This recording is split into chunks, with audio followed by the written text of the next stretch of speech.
Now we are learning new details about why a son has admitted to stabbing both of his parents in North Peoria last night. 29-year-old Jonathan Turk told police that he was being forced by his parents to take medication. His own parents filed 3 mental health petitions against him.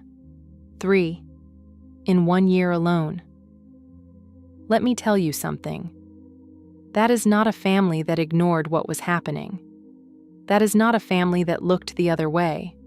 Those were 2 people who saw exactly what was coming and spent everything they had trying to stop it. They went to the courts.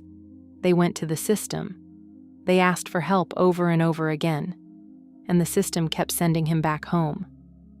Scott and Tina Turk did not deserve what happened to them on that Tuesday evening in their quiet North Peoria neighborhood. Period. They were loving. They were caring. They were fighting for their son with everything in them. And it still was not enough.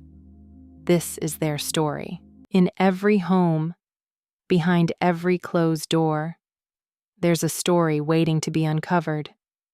Welcome to Dark Whispers, where we dive deep into the hidden truths of domestic crime and the relationships that turn deadly. If you're drawn to real stories, powerful insights, and the shadows most people avoid, you're in the right place.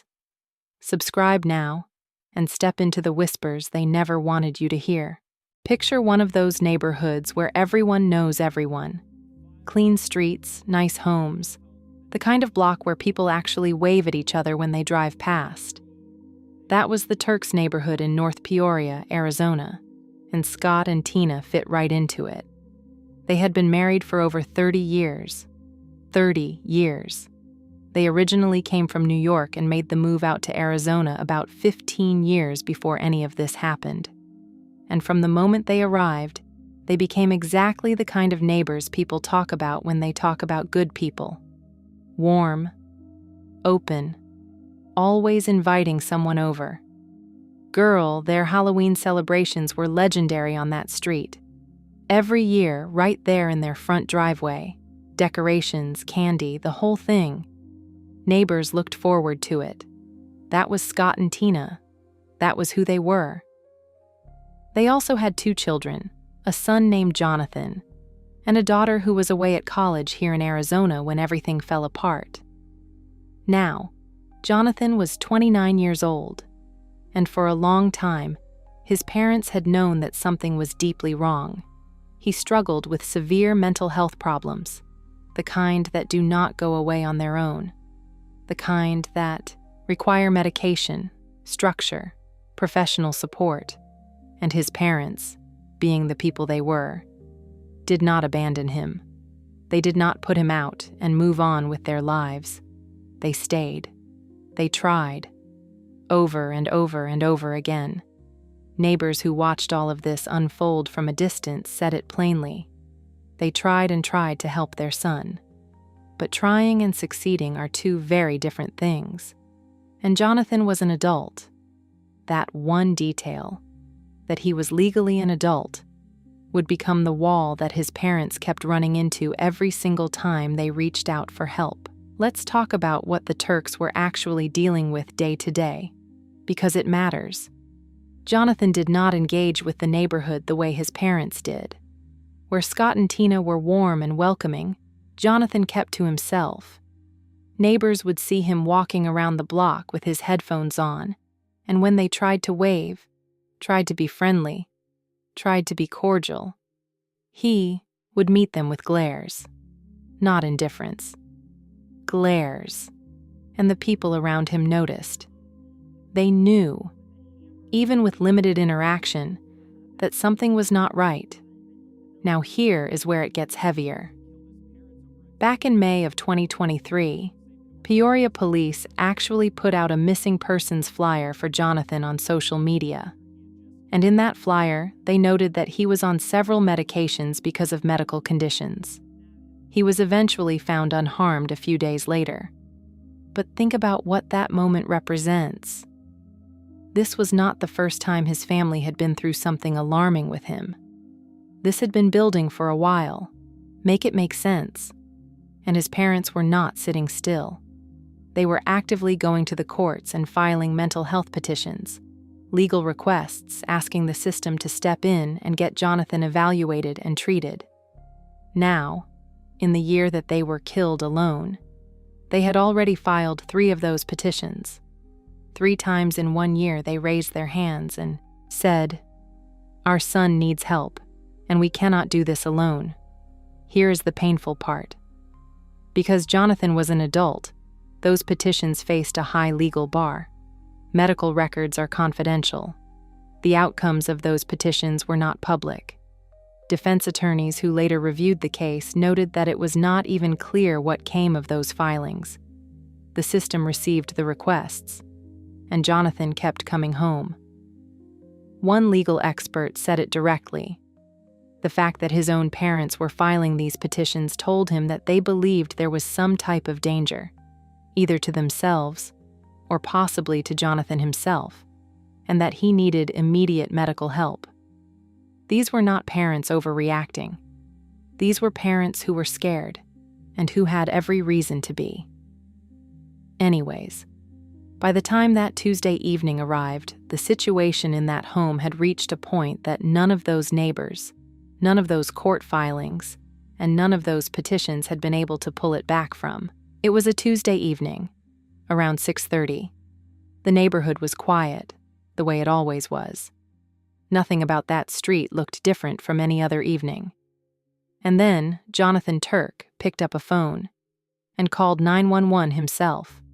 He told the dispatcher he had just killed both of his parents inside their family home. Just like that. No panic, no running, no attempt to disappear. He made the call, he told them what he did, and he waited. When officers arrived at the home, they found exactly what he had described. Scott Turk was dead. Tina Turk was dead. And the way it happened, that part is what makes this so hard to sit with. Jonathan had used a knife on his father first. He stabbed Scott Turk, and then he walked into another room, into a separate part of that same house, and he picked up a hammer, and he used it on his mother. 2 different rooms, 2 different weapons, 2 people who had spent decades loving him, fighting for him, filing paperwork and making phone calls and begging a system to help them keep their family together. Gone. Now, when police spoke to Jonathan, he did not deny any of it. He told them exactly why he said he did it. He said his parents were forcing him to take medication. That was his reason. That was what he gave them. And look, I am not here to tell you how to feel about that. I am just telling you what he said. Because Jonathan called 911 himself and was present at the scene, there was no manhunt. No mystery about who did it. The question was never who. From the very first moment, everyone knew. What investigators and legal experts began to focus on almost immediately was the why, and more specifically, what Jonathan's mental health history would mean for this case going forward. Court records confirmed that his parents had filed multiple mental health petitions against him over the years, including 3 in the year of their deaths alone. Police records showed the 2023 Missing Persons Report, the social media flyer, the note about his medications. There was a documented trail, a long one. One defense attorney who reviewed the publicly available details of the case was straightforward about what all of that history meant. He said Jonathan's entire medical history, and in particular his mental health history, was going to be the foundation of this case. And he said something else that cuts right to the heart of it. This case is not a matter of who did it. It is really a question of why this person did this. So what? Does the why change what happened to Scott and Tina? No. But in a courtroom, the why changes everything about what comes next for Jonathan. There was also a comparison being drawn by legal observers at the time to a case out of California involving a man named Nick Reiner, who was accused of killing both of his parents, one of whom was a well-known actor. 2 separate cases, 2 separate families, and yet the pattern was close enough that people in the legal community felt it could not be ignored. The attorney who raised it said it really is something so shocking that it is impossible to ignore, and that society needs to find out why this keeps happening, because obviously, the goal is to prevent it from happening again. Moving on. Because there is one more piece of this investigation that I need you to sit with. Those mental health petitions his parents filed. The outcomes of those petitions were never made public. Medical files are confidential, so we do not know what the courts did with those requests. We do not know if Jonathan was ever formally evaluated as a result of them. We do not know if any intervention was ordered or if anything was put in place to protect that family. What we do know is that he was still living in that home and that his parents were still trying. I had a chance to speak with multiple neighbors in this very quiet, very upscale Peoria community and neighborhood. They all described Scott and Tina Turk, the couple who lost their lives here behind me, as incredibly loving and incredibly caring to every single person they interacted with. Now, none of these neighbors wanted to go on camera today. It was clear during my conversations that their murders has deeply impacted them. But they described them as a couple that had been married for over 30 years, moving here from New York, moving here to Arizona about 15 years ago. Always kind, always inviting people over. Many of these neighbors recalled a Halloween celebration every single year right in their front driveway. It was also very clear that their son, Jonathan, suffers and struggles with severe mental health problems. These parents did all they could to help their son. As one neighbor put it, quote, "They tried and tried to help their son." Jonathan Turk, Thank you. What is your date of birth? 8/13/96. 29-year-old Jonathan Turk stood in front of a judge Wednesday facing multiple counts of first and second-degree murder in the slaying of his parents, Scott and Tina Turk. Court records say Peoria police received a 911 call from Jonathan Tuesday evening. He told the dispatcher he had just killed both of his parents inside their family home. He allegedly used a knife to stab his father and then went into another room in the home to beat his mother with a hammer. We have concerns about his mental health and mental stability at this time. Turk told police he killed his parents over attempts to force him onto medication. Court records say his parents filed several mental health petitions on him, including 3 this year alone. He's an adult, and his parents are filing medical petitions against him. It's telling me that, I can at least infer that they felt like there was some type of danger, either to themselves or maybe to himself, and that he needed immediate medical help. Valley defense attorney Josh Colesrud says it's not clear what came of these petitions. Medical files are confidential and are not public record. Back in May of 2023, Peoria police were looking for Jonathan, posting a missing persons flyer on social media, even noting that he is on several medications because of, quote, medical conditions. He was found unharmed days later. His entire medical history, in particular to his mental health history, is going to be the crux of this case. This case is not a matter of who did it. It's really a question of why this person did this. Colesrud says this case has shocking similarities to the allegations against Nick Reiner in California, now accused of killing his dad, Rob, a famous actor, and his mom, Michelle, late last year. It really is something that's so shocking that it's impossible to ignore. And we need to find out, why this happened, because obviously we want to prevent similar situations from happening again. And Turk is now being held inside the Maricopa County Jail. He's being held on a $2 million cash-only bond. Neighbors also tell me that the Turk family and the Turk parents have a college-age daughter who was not living in the home last night when this happened. She's off at college here in Arizona. All of the neighbors told me they feel incredibly, just so sorrowful for that daughter, now without her parents and without her brother, too. We're live in Peoria. Sean Rice, 12 News. Yeah, she just lost her whole family basically in one day. And I, as a parent, Sean, I can't imagine something much worse than having, a mentally ill adult child who is dangerous, but all you want to do is help them. Yeah, it was very clear, and a lot of this is unknown because this just happened. They tried over and over again to get him the help he needed, often with resistance. That's why this happened last night. And neighbors tell me they knew, even with limited interactions with Jonathan, that something wasn't right there. He would walk around this neighborhood with his headphones on, and they would try to wave and try to be cordial with him, and often they would be met with glares. And so it was very clear something was not right. And I think there's a part of our mental health system here that needs to be addressed, that these folks need to be potentially committed before something like this can happen. The day after the killings, Jonathan Turk stood before a judge, 29 years old, facing multiple counts of first and second-degree murder in the deaths of his mother and his father. The court noted concerns about his mental health and his stability at the time of the hearing. He was ordered held on a $2 million cash-only bond and remanded to Maricopa County Jail. His defense, from the very beginning, was pointing toward his mental health history as the center of everything. And prosecutors knew that this case was going to live or die not on the facts of what happened, because those were never in dispute, but on the legal question of Jonathan's state of mind when it did. Somewhere in Arizona, a young woman got a phone call that no person should ever have to receive. She was away at college, living her life.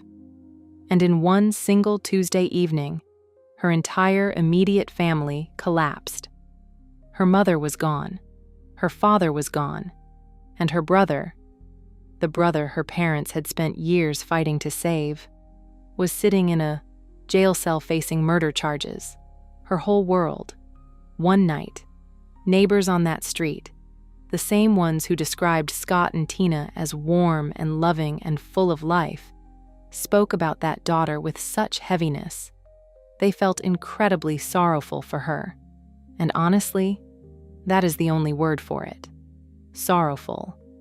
Because there is no version of this story where she comes out okay on the other side without carrying something enormous for the rest of her life. Girl, I cannot even imagine. And then there is the bigger question, the one that this case forces all of us to look at whether we want to or not. Scott and Tina Turk did everything right. They did not pretend their son was fine. They did not sweep it under the rug. They went to the courts. They filed petition after petition. They put their names on legal documents and said, "Our son is not well, and we need help." 3 times in 1 year alone. 3 times. And the system received every single one of those requests. And Jonathan kept coming home. So what does that tell us? What does it say about a mental health system that can see a family waving their arms and screaming for intervention, and still not be able to do enough? Because here is the reality. Jonathan was an adult, and in this country, getting an adult committed against their will requires meeting a legal standard that is incredibly hard to reach. Even when the people closest to that adult are terrified, even when they are filing paperwork and showing up to courthouses and doing everything the system asks them to do. Make it make sense. One legal expert said it plainly after this case broke.